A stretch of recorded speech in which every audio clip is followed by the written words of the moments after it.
Сайн бацхан өрхөм үзэгчдээ та бүхэндээ энэ өдрийн болон удахгүй алчлах шинэ жилийн баярын мэндийг хүргье. Ажил амжилтын үлгэр дуурайлал, эерэг хандлага, урам зоригийг үзэгчтэйгээ хуваалцахыг зорж буй ажил амжилтын яриа нэвтрүүлэг маань 2 дахь дугаараараа та бүхэнтэй мэдчилж байна. Тэгэхээр тун удахгүй шинэ жилийн баяр хэдхэн өдрийн дараа болох чинь энэ баярыг хүүхдүүд тесэн ядан хүлээдэг. Тэд ид шидэнд юм уу хин нэгэнд хүслээ шивнэж, өвлийн үгнээс бэлэг авч энэ баярыг хамгийн аз жаргалтайгаар өнгөрөөдөг. Гэхдээ бидний дунд энэ баяраар бэлэг авч чадахгүй гонигтайгаар өнгөрөөж байгаа бас хүүхдүүд бий. Яг энэ шинэ жилийн өдрүүдээр тэр хүүхдүүдэд баяр баясгалан бэлгэлж мянган хүүхдийн өвлийн өвөө засан огтуул болж яваа ийм хэсэг залуус бидний дунд байгааг үзэгч та бүхэндээ дуулгах гээд их таатай байна. Тэгээд өнөөдрийн манай зочин бол мянган хүүхдэд шинэ жилийн баяраар аз жаргалыг бэлгэлхийг зорьсон нэгэн хүн урагдсан ирсэн байгаамаа. Ингээд үзэгч та бүхэндээ зочноо танилцуулъя. Халуун сэтгэл аяныг санаачлагч Чадраа балгийн Ган Жавхланг танилцуулж байна. Сайн байна уу? Сайн байна уу? Бүх залуучуудаа энэ өдрийн сайхан мэндийг хүргэе. Сэтгэлийн мянган бэлэг гэдэг аян фэйсбүүкээр дамжиж залуучуудын дунд тархаад маш их хүчээ аваад ингээд амжилттай явж байна. Тэгэхээр нэвтрүүлэг маань ажил амжилтын яриа гэсэн ийм нэртэй амжилттай яваа, амжилтанд хүрсэн үлгэр дуурайл болох үс ийм хүмүүсийг урьж оролцуулахын зорилготой байгаа. Энэ сэтгэлийн мянган бэлэг гэдэг энэ аяныг анх яаж санаачилсан бэ? Хэн санаачилсан бэ? Одоо ер нь хэдэн хүүхдэд бэлэг тараагаад байгаа, ямар ач холбогдолтой вэ? Энэ талаар бас яг энэ аяныхаа талаар гол санаачлагчийн хувьд өөрөө ярьж өгөхгүй юу? За сайн байцгаана уу. Тэгэхээр ер нь сүүлийн үед намайг үүжгэн өвөө гэдэг нэрээр мань хүмүүс их мэддэг болоод байгаа. Тэгэхээр бид манай халуун сэтгэлд залуусын нэгдлээс сэтгэлийн мянган бэлэг гэдэг ийм арга хэмжээг зохион байгуулад өнөөдөр бол 700 хүүхдэд бэлгээ гардуулаад өгчихсөн. Яг өнөөдөр бид нэр үлдсэн нэг 600 гаруй хүүхдэд бэлгээ өгөхгүй явж байна. Тэгэхээр нийтдээ бараг нэг 1300 гаруй хүүхдэд бол бэлэг аваачаад өгчих юм шиг байна. Тэгэхээр энэхүү аян маань анх эхлэхтэй болохоор шинэ жил гэдэг үнэхээр сайхан баяр. Энэ баяраар хүн болгон хүүхэд болгон бэлэг авдаг. Тэгтэл яг 12 сарын 31-нд энэ сайхан өдрүүдэд бэлэг авахын нотгой гэртээ гидсэн өлсөд хоосон сууж идэг маш олон хүүхдүүд байгааг бол бид бүгдээрээ мэднэ. Тийм учраас энэ хүүхдүүдэд бид нэр бэлэг өгье. Тэгээд өвлийн өвгөн болоод сасан охин болоод хаалгын тогшоод оръё. Тэгээд энэ хүүхдүүдэд бол дуу дуулж өгье, шүлэг уншиж өгье, тэ сэтгэлийн дэм өгье, бэлэг өгье гэсэн ийм анх санаа үүсээд тэгээд бид бол ямар ч тийм эд хөрөнгөч юм уу те мөнгө төгрөггүй энэ аянг эхлээд өнөөдөр бол 1300 хүүхдэд бэлэг өгч чадах болцоход яг бэлгээд харах гэж байж байгаад бол маш их баяртай байна. Ган Жавхлангийнхаа фэйсбүүкээр миний үед байнга зочилдог. Тэгээд эндээс би юуг хардаг вэ гэхээр ялангуяа санаачлагтай байдал. Санаачлаг гаргаад тэрийг хэрэгжүүлж чадж байгаа энэ зориг, сэтгэл, хүсэл тэмүүлэл тий энийг бас олж хардаг. Үзэгчдтэй Ган Жавхлан болон түүний нөхдийн хэрэгжүүлж байгаа сэтгэлийн мянган бэлэг аян гэж ямар аян өрнөд байгаа юм бэ? Яг ямар ажил хийгээд байгаа юм бэ гэдэг талаар үзэгчдтэй мэдээлэл өгч та бүхний ажил үйлсийг бас хүргэе гэж бодож байна.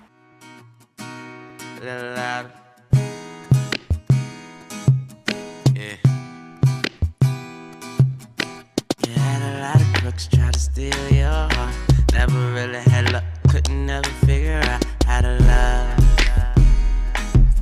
How to love. You had a lot of moments that didn't last forever. Now you in a corner trying to put it together. How to love. How to love. For a second you were here, now you over there. It's hard not to stare. The way you moving your body like you never had a love. Never had a love. When you was just so young and your looks were so precious. Зүгээр ярин гэдэг бол нэг өөр хэрэгтэй. Харин санаа гаргаад хэрэгжүүлнэ гэдэг бол үнэхээр бахархалтай бас энэ том амжилт юм аа. Хэдэн хүн ер нь явт юм бэ? Хэдэн залуучууд байгаа энэ халуун сэтгэл залуусын аянд? Яг хичнээн хүн байна уу гэвэл за ер нь гараад ирээ ажил хийе гэхэд бол 150 хүн бол гараад ирдэг юм байлээ. томоохон арга хэмжээ бол арай нэг жоохон жижиг арга хэмжээ бол 60-аас 70 хүн бол хүрээд ирдэг. Тэгээ эндээс хамгийн гоё юм нь болохоор хүмүүс бие бинийгаа танихгүй зөвхөн бусдын төлөө, хүүхдийн төлөө, нэгнийхээ төлөө гэсэн ганцхан зүйл дээр монголчууд бид нэгдээд ингээд танихгүй хүмүүс хоорондоо нийлээд маш сайн зохион байгуулалттай нэг гар шиг ингэж ажиллаж чадж байгаад бол би бол үнэхээр өөрөө бас тэр залуусаараа бахархаж өөр их тэгж гайхшралд орсон. Тэгээд ер нь бол халуун сэтгэл залуусын нэгдэл Монгол улс гэлтгүү дэлхийгээр нэг одоо биднийг дэмжиж тусалж байгаа олон мянган монголчууд, олон зуун монголчууд байгаа. Тэгэхээр одоо бол нэг 1300-400 гишүүн байна. Тэрнээс бол одоо яг үйл ажиллагаанд оролцоод ингээ Монголдо хэрэгжүүлээд явж байгаа нэг 200 орчим залуучууд байна. Үзэгчдээ тэгэхээр ажил амжилтын яриа нэвтрүүлгийн маань 2 дахь дугаараар мянган хүүхдийн өвлийн өвөө болж аваа Чадраа балын Ганж Охлон гэдэг залуу оролцож байгаамаа. Тэгэхээр өөрийнхөө тухай танилцуулахгүй юу? Ганж Охлон гэж юу хин юм бэ? Би өөрөө 1988 онд төрсэн хэрэг одоо 24 настай. Тэгээ он гараад одоо 25 нас хүрч юм тий. Улаанбаатар хотод төрсэн. Улаанбаатарын унган хөөхд. Тэгээд 10 жилийн 1-р сургуулийнх. Солонгос улсад суралцж байсан. Өөрийнхөө яг бакалаврыг бол Бээжинд бизнесийн удирдлага мэргэжлэр 5 жил суралцсан. Сүүлд бол Америкт бол 1 жил орчим бас суралцаад тэгээ ер нь бол одоо хотод бас их л олон жил ингээд гадаадаар явсан байдгийн. Хүүхнийхээ хувьд бол би их тийм энгийн тийм байхыг л хүсдэг. Тэгээ надад бас өөрт маш олон сайхан мөрөөдөл байдаг. Тэгээ өнөөдөр бас залуучуудтайгаа нийлээд тэр мөрөөдөлтөд хүрх ихнийхээ алхмыг бас хийгээд явж байгаа юм болов уу гэж бодоод энэ маань их сайхан манай Монголын залуучууд тэр мөрөөдөл биелэх боломжтой юм байна гэдгийг бол одоо харуулж өгч байгаа учраас миний хувьд бол их сайхан байна л да. Тэгэд өөрөө 16 наснаас хойш одоо 24 нас хүртэл нэлээд олон жилийг гадаадад амьдарч сурч өнгөрөөсөн байна. Тэгээд нутгаа их сандаг байсан бах. Магадгүй одоо энэ богино хугацаанд ч гэсэн ийм олон одоо хүмүүнлэгийн сайн сайхан үйлсийг хийж одоо бүтээхэд тэр олон жилийн бас эх орноо сансан, тэр гадаадад одоо сурч хөдөлмөрсөн, тэр улс орны үлгэр дуураалаас авсан тэр хүсэл тэмүүлэл бас нөлөөсөн бах гэж бас бодогдчихээн л да. Адилхан л одоо тэр хүн байгаа газар хүмүүс энэ хүнийл зовлон байж л байдаг. Тэгээд би болохоор их одоо их сайхан газар те. Ерөөсөө тийшээ очиод тэнд явааж ингээд бас л жоохон хүүхдийн тэр үеийн юугаар ингээд гадаад явж исэн. Тэгэл их олон жил явсны эцэст бол би миний өөрийн бага насаа өнгөрөөсөн, миний өөрийн бүх одоо дурсамж байдаг. Тэгээ миний хайртай их одоо Монгол орн шиг мэн сайхан орн байхгүй юм байна гэж бодсон. Тэгээд одоо бол ер нь Монголдо бас хурж ирчээд яг тэр одоо гадаадад үзэж харсан зүйлтэйгээ харьцуулаад одоо ийм байж болох юм байна гэсэн одоо зарим нэг санаануудыг гаргаад тэгээд ингээд бас тэрийг бас хэрэгжүүлэх гээд бас явж лээ л да.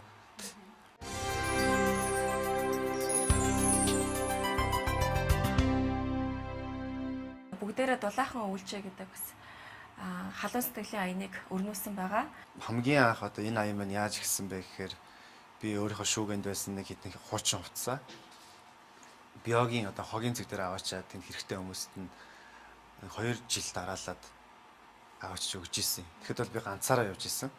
Одоо 3 дахь удаага очихдоо би 130 машинтай тэгж очсон. Тэгээд 200 хүнийг дээр био дээр өгч ийсэн. Тэгээд нийтдээ бол ингээд биогийн хогийн цэгээс авахлаад Улаанбаатарыг тойронгоо 600 хүнд бол ийм багц өвлийн хувцас бид нэр аваач өгч ийсэн. Тэгэхээр 2 удаа би яг тэр газар хувцас аваач өгснийхаа дараа бол юу ойлгосон бэ гэхээр энэ хүмүүст хувцас хэрэгтэй юм байна гэдгийг ойлгосон. Яг аваад тэр дулаахан хувцсыг өмсөөл маш их хувцаар бас хэрэгтэй байдаг. Тэр хэмжээнд бас манай улсын маань ядуурл гэдэг зүйл бол хэцүү болчихсон байгаа юм байна гэдгийг харсан. Тэгээ энэ дээр яагаад бид нэр ингээд бас өчнөө олон хэрэггүй хувцснаар шүүгээний буланд байж идэг. Тэрнээс яагаад бид нар одоо бусдад илүүчилж болохгүй гэж гээд тэгээ Facebook дээр ингээд ганцаараа эхлээд эхэлсэн л дээ. Тэгэхэд чинь надад нэг 200-300 найз байсан уу юу. Тэгэл ингээд айл юугаа ингээд хувцас өгөөч гэж ганц төхөн заалгаад эхэлж ирсэн. Тэгэл орой хаалгын тогшоол хувцсыг аваад зураг авахуулаад ингээд энэ хүн ийм хувцас өглөө миний энэ жижиг машины болонд ийм хувцас байна гэж ингээд тавьсан чи хүмүүс ингээд айгүй их орж ирсэн байхгүй. За тэгвэл би ч гэсэн ийм хувцас өгье. Чи орой нэг ажиллаараа гээл ажил тараал ерөөсөө ийм хувцас цуглуулдаг ажилтаа болсон. Тэр үед ерөөсөө миний нэр байхгүй. Нөгөө хувцас цуглуулдаг залуу гэсэн байсан. Тэгээд яг ингээд бусдад нэг жоохон туслая гээд ингээд яваад ирсэн чинь бас маш олон мундаг залуучууд байгаа. Бусдад туслая гэсэн сайхан сэтгэлтэй. Тийм залуучууд ингээд нэгдий хамтдаа цуглуулъя гээд ингээд ихэлсэн байхгүй. Тэгээд бид нэр тэгэж хамгийн анх одоо энэ залуучууд нийлээд тэгээд нэлээд бас том зохион байгуулалтын баг гараад ирсэн. Тэгээд бид нэр бүр дүүргээ хувааж авч байгаа ингэж бүр орой болгон хувц цуглуулдаг ажилтай. Тэгээд манай одоо гараашнд бид нар чинь артл биуга цаасаа хайрцад хувцнуудаа скотчтаад за 10 гутал 2 хүүхдийн оймс одоо юу байдгийг күүрчиг гэднэргээд ингээд яг хувцнуудаа ялгаад тэдээс тэдэн нас гэл ингээд эхэлж исэн юм л да. Хувц тараагаад дуусчихгүй юм байна. Бид нар бол энэ нийгэм дээр хийх зүйл маш их байгаа юм байна. Тийм учраас одоо бүгдээрээ халуун сэтгэл гэдэг ийм нэртэй болоод тэгээ халуун сэтгэлд залуусын нэгдэл гэдэг зүйлийг одоо бүгдээрээ баг болоод тэгээ тэрнээс хойш бол өөр бусад арга хэмжээнүүдийг зохион байгуулад одоо энэ сэтгэлийн мянган бэлэг бол энэ жилийн маань хамгийн сүүлчийн хамгийн том арга хэмжээ болж байгаа шиг байна. Манай нэвтрүүлэгтэй хамт байгаа үзэгч та бүхэндээ баярлалаа. Нэвтрүүлэгт маань Чадраа балын ган жавхлаа оролцож байна. За саяны ярианаас сонсоход бүгдээрээ дулаахан үйлжин аян маань ер нь та бүхний цааш цааштай хийх маш олон зүйлийн эхлэл болж ингэж хийгдсэн ажил юм байна гэж ойлгож байна. Үзэгч та бүхэн халуун сэтгэл аяныхны хамгийн анхны хийсэн ажил болох бүгдээрээ дулаан үйлжээ. Энэ аян хэрхэн явагдсан юм бэ? Яаж зохион байгуулагдаж тэр хогийн цэг дээр ажиллаж амьдарч буй монголчууд бидний нэг хэсэг болсон тэр хүмүүст сайхан сэтгэл хүмүүнлэгийн үйлсээс хэрхэн хүргэсэн талаар товч мэдээллийг хүлээн авч үзнэ үү?